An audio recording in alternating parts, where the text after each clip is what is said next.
Matapos segundahan ng SLAC ang ginawang pagbisita ng Division Supervision Team sa Camtino Elementary School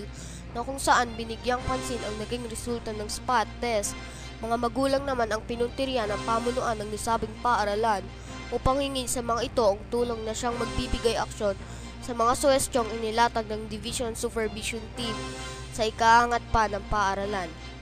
Pangunahing tinalakay sa General PTA meeting ay ang pagpapabakod ng paaralan na siyang isa sa mga naging suwestyon ng Division Supervision Team.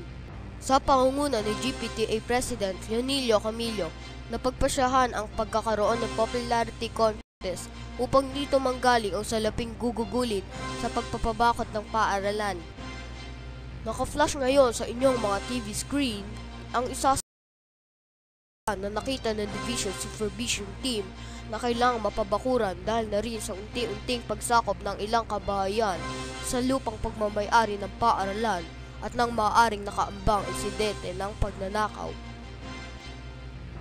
Binigyang diin din sa pagpupulong ang paghingi ng suporta sa mga magulang ng mga mag-aaral lalong-lalo na ng mga nasa mababang baitang at pangkat hinggil sa pagpapaunlad ng pagbasa at matematika bunsod ng hindi magandang resulta ng paaralan sa nakaraang National Achievement Test. Muli ipinaalala sa mga magulang ang no read, no pass policy ng kagawaran na isa sa mga sinusunod na polisiya sa pagpapasa ng mag-aaral. Kasama ng punong guro ng Camtino na si Ginang Marcelina Arenas, ang Faculty President na si Ginang Cipriana Arsha at iba pang mga guro